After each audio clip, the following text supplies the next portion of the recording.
할렐루야. 네, 여러분 모두를 우리 주님의 이름으로 환영합니다. 우리 가브리엘 찬양대 몇 분 많이 안 나오셨습니다만 얼마나 은혜로운 찬양입니까? 할렐루야. 감사합니다. 너무너무 감사합니다. 오늘날 우리가 코로나 바이러스로 인해서 고민하고 또 고통당하는 그런 현실에 있습니다만 예배 현장에 함께 하시고 또 가정에서 또 속한 곳에서 예배드리는 여러분 모두 우리 주님이 기뻐하시고 함께 하시는 줄로 믿습니다. 오늘 주님께서 우리의 삶의 문제를 해결해 주실 줄로 믿습니다. 우리 예수님은 삶의 문제를 해결해 주시는 분이십니다. 우리의 삶과 무관하신 분이 아니라 저 하늘에만 계시는 분이 아니라 이 땅에 오셔서 우리의 문제를 해결해 주시는 그러한 주님이신 것을 믿으시기 바랍니다. 요한복음 6장에 보면 그 유명한 오병이어의 역사가 나오잖아요. 거기에 보면 광야에 사람들이 많이 모였어요. 많이 모인 그 사람들 앞에서 예수님이 먼저 해결해 주시는 게 뭔가 하면 영적인 문제를 해결해 주셨어요. 얼마나 말씀을 사모하는지 이 사람들이 함께 예수님과 있다 보니까 배가 고픈 줄 모르고 있었는데 이게 인간의 그 육신의 문제라고 하는 것이 배고픔의 문제라고 하는 것이 아무리 세상에서 우리가 영적인 말씀을 잘 먹어도 배고픔의 문제는 여전히 존재하는 것입니다. 이 사람들이 배고픔의 문제에 직면했을 때 예수님께서 그 배고픔의 문제도 해결해 주셨어요. 오병이어 물고기 2마리와 보리떡 5개로 5,000명을 먹이고도 풍성하게 남는 놀라운 역사를 우리 주님이 일으켜 주신 것입니다. 그런데 여러분 우리가 분명히 알아야 될 것은 이 양식의 문제를 해결해 주시는 것이 예수님의 궁극적 사명은 아니라는 것을 우리는 또한 잊지 말아야 할 것입니다. 예수께서 오병이어의 사건을 일으키셨을 때 그 사건이 얼마나 당시 사람들에게 인상적인 사건이었을까요? 우리는 그것을 잘 생각해 볼 필요가 있겠습니다. 물고기 2마리와 보리떡 5개로 5,000명이나 되는 사람들을 먹이고도 풍성하게 남는 그 역사를 체험하게 되었을 때 그 당시 사람들은 자연적으로 생각을 했던 것이에요.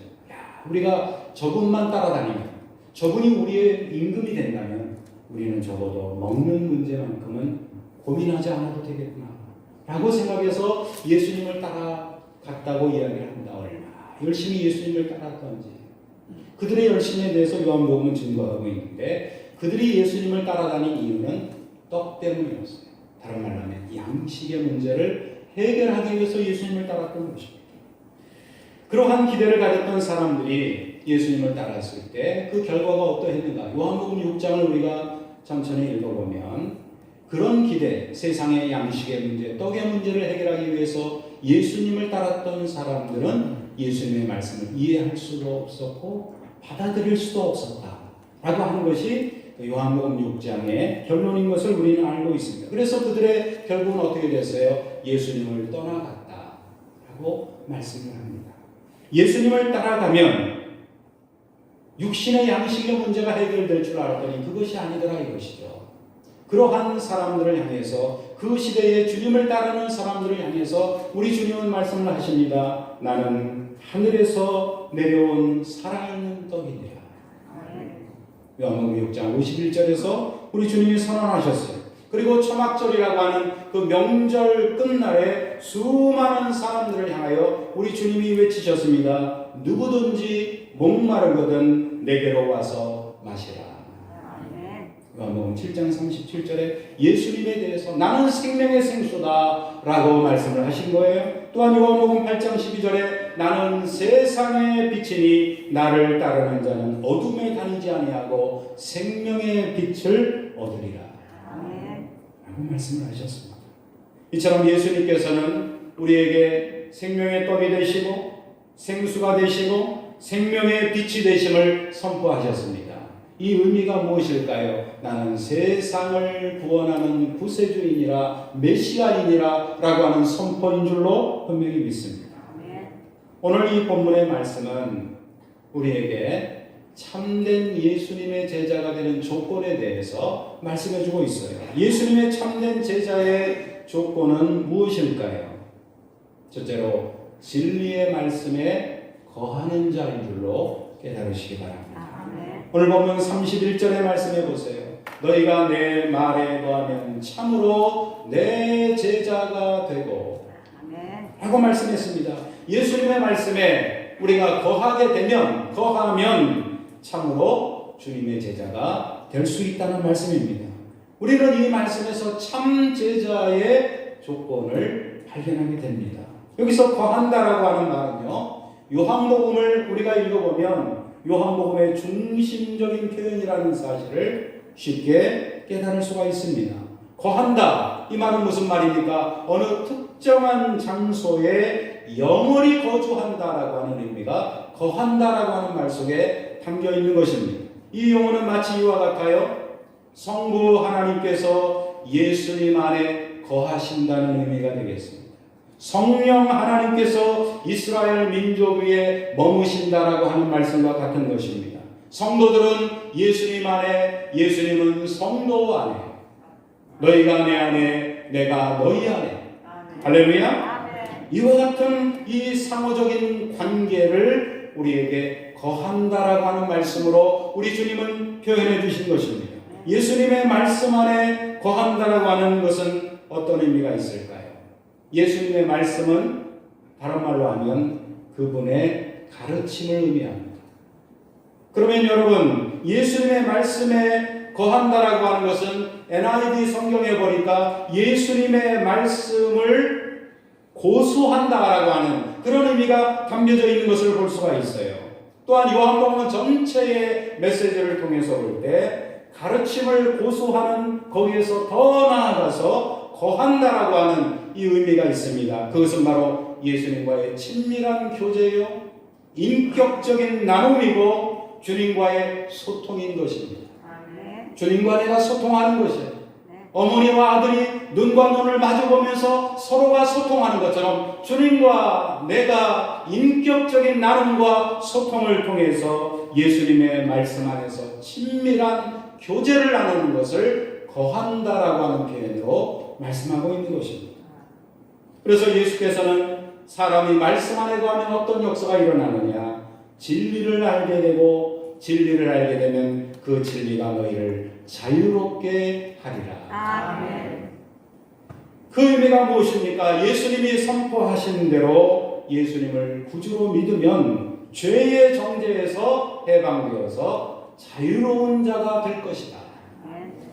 이처럼 우리가 주님의 말씀에 거할 때 그 역사가 무엇입니까? 그 결과가 무엇입니까? 비로소 주님의 참 제자가 되는 줄로 믿습니다.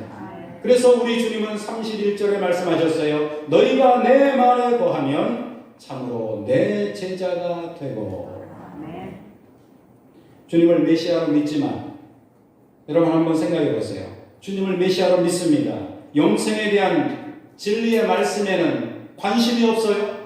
메시아로 믿는다고 하지만 영생의 말씀에는 관심이 없고 주님을 정치적인 메시아나 이 땅에서 내 욕망을 충족시켜 주시는 그러한 수단이나 방법으로서 주님을 믿는다고 한다면 이것은 예수님의 참제자가 될 수가 없다는 것입니다.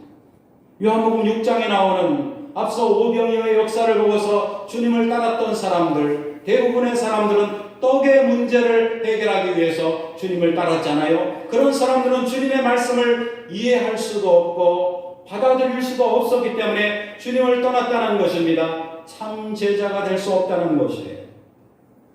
구체적으로 말씀에 거한다는 것은 어떤 의미가 있을까요? 예수님의 말씀을 절대 진리로 믿는 것입니다.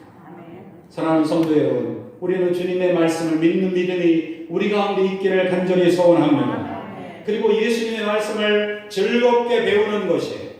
말씀을 들으면 즐거움이 있고 기쁨이 있고 소망이 뭉게구름처럼 우리 속에서 솟아나기를 간절히 소원합니다. 그래서 말씀 배우는 것이 즐거운 것이에요. 왜 참 제자는 주님의 말씀을 잘 배우고 즐겁게 배워야 될까요? 제자는 배우는 자이기 때문입니다. 그래서 우리는 평생 배워야 돼요. 평생 배우는 제자 되시기를 주님의 이름으로 축원을 드립니다. 예수님의 진리의 말씀을 배우는 자가 참 제자요 말씀에 거한다. 이 말은 무슨 말입니까? 예수님의 말씀을 실생활에 적용하는 자가 참된 제자다. 예수님의 말씀을 듣고 지식으로만 가지고 있는 것은 제자의 요건에 적합하지 않다는 말씀이 되겠습니다. 참 제자는 삶의 모든 영역에서 자기가 가지고 있는 지식과 더불어 함께 살아갈 수 있는 삶의 적용이 있는 성도가 되어야 할 것입니다.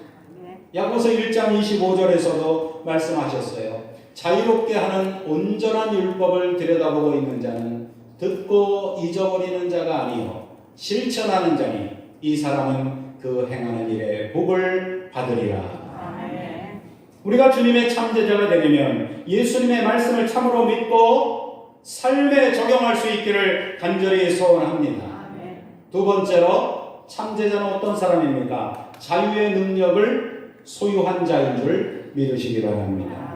오늘 본문은 예수님의 참제자가 누리는 능력에 대해서 말씀해 주고 있어요. 예수님의 참제자는요 능력이 나타납니다. 그 능력이 무엇인고 하면 자유의 능력인 것을 우리는 분명히 믿습니다. 32절의 말씀을 보세요.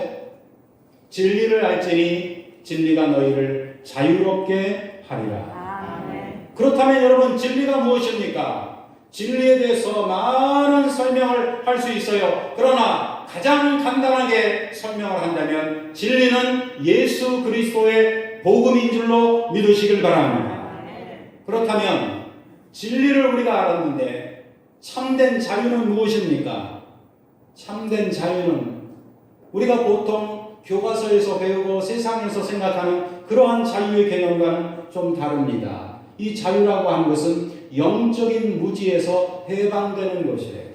하나님을 알지 못하던 영적인 무지, 내가 죄인이라고 하는 사실을 알지 못하던 영적인 무지로부터 해방되어서 하나님을 알고 내가 죄인이었는데 예수님이 나를 구원해 주셨다. 이 사실을 깨닫는 것이 바로 자유함인 것을 믿으시길 바랍니다. 자유롭지 못한 상태는 무엇입니까? 자기 존재가 어떤 존재인지를 알지 못하는 거예요. 인간은 어떤 존재입니까? 우리 인간은 무의식 깊은 곳에 두려움과 불안이 있어요. 왜 그렇습니까? 스스로 해결할 수 없는 죄의 문제가 인간에게는 있기 때문에 그렇습니다. 그러나 여러분 예수님을 우리가 주와 그리스도로 믿게 되면 죄의 정죄에서 벗어나게 되고 믿으십니까? 영생을 얻는 진정한 자유를 누리게 될 것입니다. 그래서 사도 바울도 선언했어요. 로마서 8장 2절의 말씀을 보세요. 로마서 8장 2절의 말씀에 보시면 이는 그리스도 예수 안에 있는 생명의 성령의 법이 죄와 사망의 법에서 너를 해방하였습니다. 아멘. 죄와 사망의 법에서 해방된 줄로 믿으십니까? 아멘. 그러므로 이 자유는 우리에게 속한 자유가 아니라 우리의 의지로 얻는 것이 아니라 하나님께 속한 자유라고 하는 것을 우리는 분명히 깨달아야 합니다. 그런데 여러분 예수님께서 이 자유에 대해서 말씀하셨는데요. 본문에 나오는 유대인들은 이 말씀을 이해하지 못했습니다. 왜 그랬을까요? 그들에게 있는 영적인 무지함 때문에 그랬어요. 영적인 무지함이 그들을 죄의 사슬 안에 가두게 되었고 자유함을 누리지 못하는 그러한 형편에 처하게 했다는 것입니다. 그래서 그들은 예수님께 대들듯이 말했어요. 33절의 말씀을 보시기 바랍니다. 우리가 아브라함의 자손이라 남의 종이 된 적이 없거늘 어찌하여 우리가 자유롭게 되리라 하느냐. 여러분 이 말씀에 대해서 이해가 되십니까? 그들은 사실 역사적으로 보면 정치적으로 속박을 받은 적이 있었죠. 무슨 말입니까? 애굽에 의해서 430년 동안 종살이를 하지 않았습니까?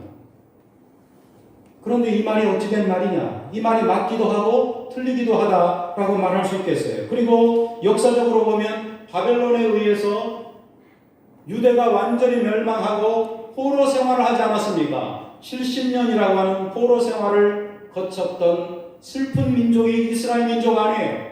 그리고 지금 예수님의 당대에는 누구에 의해서 속박을 받고 있나요? 로마라고 하는 전 세계를 다스리고 있는 강대국에 의해서 속국의 형편에 처한 것이 바로 이스라엘의 형편이 아니었습니까?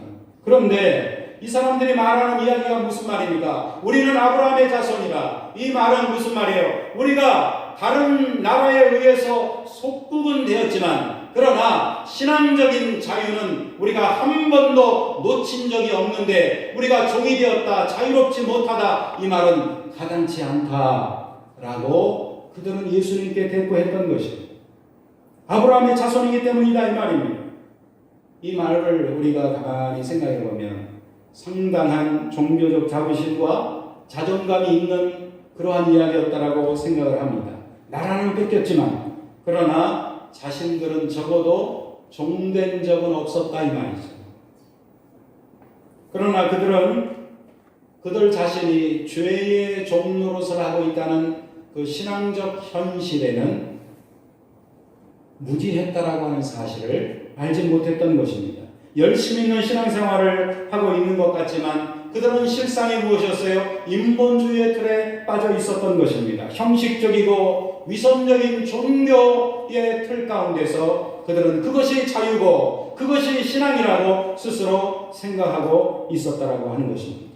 그래서 자기가 죄인임을 깨닫지 못하고 하나님 앞에 엎드리지 못하는 그러한 사람들의 비교해 볼 때 우리가 죄인인 것을 깨닫고 하나님 앞에 엎드리는 것이야말로 진정한 축복인 것을 믿으시길 바랍니다.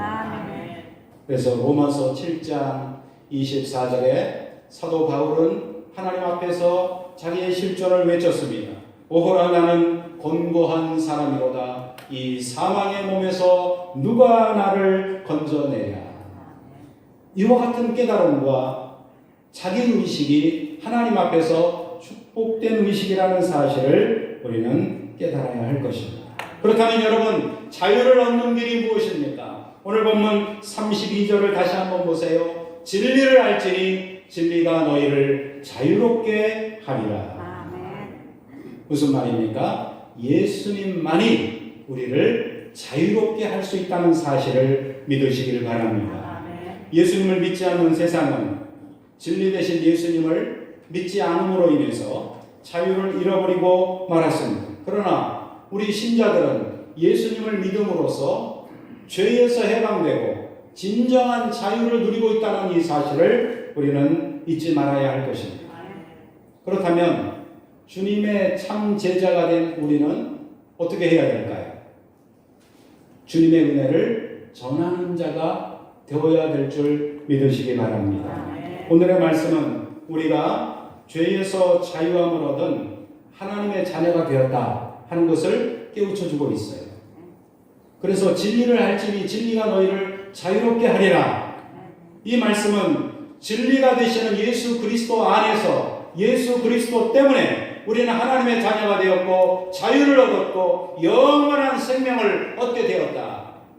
이 사실을 증거해주고 있는 것입니다. 35절의 말씀을 보세요. 종은 영원히 집에 거하지 못하되 아들은 영원히 거하나니. 36절에 이어서 보세요. 아들이 너희를 자유롭게 하면 너희가 참으로 자유로우리라. 예수님으로 인해서 우리가 자유를 얻고 하나님 나라에 영원히 거하는 은총을 누리게 된 것을 우리는 분명히 믿습니다. 예수님이 주신 이 은혜를 우리 모두가 받은 줄로 믿으시길 바랍니다. 예수님 때문에 구원의 은혜를 받은 존재가 된 것이에요. 구원의 은혜를 입은 우리가 그렇다면 할 일은 무엇이겠습니까?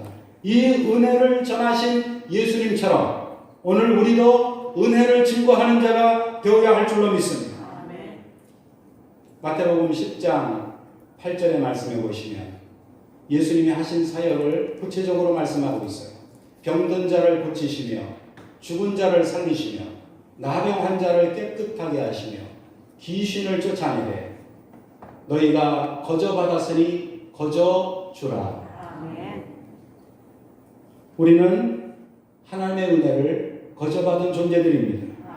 하나님의 은혜를 받은 자의 사명이 무엇이라고 주님이 말씀하셨나요? 너희가 거저 받았으니 거저 주라. 받은 은혜의 나눔을 실천하라는 것입니다. 오늘날 우리가 해야 할 가장 중요한 일이 무엇입니까? 예수 그리스도의 은혜를 나누는 것인 줄로 깨달으시길 바랍니다. 저는 이번에 코로나 바이러스 문제로 인해서 많은 생각을 했어요. 밤이고 낮이고 하나님 어떻게 해야 됩니까? 왜 이런 고난이 인류에게 있습니까? 하나님께 여쭤보고 기도하고 어떻게 해야 됩니까? 이거 고쳐주세요. 하나님 날마다 밤이고 낮이고 여러분도 그렇게 기도하지 않으셨나요? 밤이면 밤마다 낮이면 낮마다 항상 하나님 앞에 기도할 때마다 이 문제를 놓고 기도했고 예배를 드릴 때마다 죄의식이 제 마음에 들어오지 않았습니까? 여러분도 아시다시피 예배 드리는 것이 세상에 죄를 짓는 것 같은 이러한 현상 속에 우리가 빠져있지 않아요. 목회자로서 이것은 엄청난 딜레마이고 고민인 것입니다. 하나님 아버지, 이러한 일이 왜 우리 인류에게 있어야 합니까? 왜 이런 고난을 허락하셨습니까? 하나님 앞에 저는 기도했습니다. 그러나 알 길이 없고 떠오르는 생각들을 함부로 말할 수가 없어요. 떠오르는 생각들은 많이 있죠. 그런데 한 가지 분명한 생각이 났습니다. 누가 이 어려움을 겪을지, 그 다음에 누구에게 이 어려움이 닥칠지 알지 못하는 불확실한 세상에 우리가 놓여 있어요. 이 상황에서 네가 할 일이 뭐냐? 주님이 물으시는 것 같은 그 느낌을 받았습니다. 텔레비전을 보니까 여러분도 아마 다 보셨을 거예요. 부산 강서경찰서 소속인 신호파출소의 CCTV에 한 사람이 잡혔는데 20대 장애인이 얼른 노란 봉투를 두고 갔는데 그 안에 보니까 마스크가 11장이 있고 사탕도 들어있고 손편지가 있다고 했잖아요. 자기는 지체 3급 장애인인데 부자들만 기부할 수 있는 줄 알았는데 그게 아니라는 것을 깨닫고 저도 도움이 되고 싶어서 용기를 냈습니다. 너무 작아서 죄송합니다. 그 내용을 볼 때 얼마나 제 가슴이 뭉클한지요. 지난주에 신방을 가는데 어느 성도님이 마스크 몇 장을 주시는 거예요. 그래서 아니 그 마스크 사기가 얼마나 힘든데 줄 서가지고 저희는 사실 뭐 마스크 없이 그냥 살자, 있는 것 같고 살아보자. 그래서 못 사는 분들을 위해서 좀 양보하자, 우리 두 사람이라도. 그러고 살았거든요. 그런데 뭐 마스크 없이 세상에서 하고 이렇게 숨 안 쉬고 살 수 있나요? 저도 사람인데. 근데 마스크를 주신 게 얼마나 감동이 되는지 아니 하셔야 되는데. 너희가 거저 받았으니 거저 주라. 주님이 말씀하셨어요. 우리 교회도 어렵습니다. 어렵지 않은 곳이 어디 있겠어요? 자영업자들도 어렵고 다 어렵고 세계 경제가 어렵고 30일 만에 세계 경제가 완전히 힘들어졌다고 이야기하잖아요. 이럴 때 우리가 힘들다 어렵다 여기에만 집중할 것이 아니라 우리보다 더 어려운 우리 주변의 이웃을 향하여 한번 우리가 관심을 가지고 그분들을 향해서 사랑의 손길을 펼칠 수 있는 우리 광명교회가 됐으면 좋겠습니다. 이번에 여러분 한번 참여해 보십시오. 우리 모두가 함께 참여해서 주변의 이웃들에게 사랑의 마스크라도 구하기 힘든 마스크지만 전달하고 라면이라도 전달할 수 있는 이러한 그 사랑을 우리가 실천하는 것이야말로 현실에서 하나님의 뜻은 알 수 없고 어떻게 될지 모르는 이 불확실한 세상 속에서 길은 없고 막막하지만 그러나 하나님의 뜻이 무엇인가? 너희가 거저 받았으니 거저 주라. 그래서 저는 여러분들에게 어려운 말씀을 드립니다. 선교와 구제에 우리 함께 동참합시다. 동참해서 우리 교회 계좌에 보내주시면 전액 다 이웃을 위해서 어려운 이웃들을 위해서 이것을 쓰도록 하는 이럴 때야말로 교회로서의 사명을 감당해야 될 때라고 확실히 믿습니다. 오늘 우리 모두가 다 어렵고 힘듭니다만 우리 모두가 진리의 말씀에 거하고 참 자유의 능력을 소유할 수 있기를 원합니다. 세상이 주지 못하는 참된 평안을 소유하는 자유의 능력이 우리 가운데 있어서 우리의 사랑이 우리 주변에게 확산되고 전달되는 놀라운 역사가 일어나기를 우리 주님의 이름으로 축원을 드립니다. 기도하겠습니다.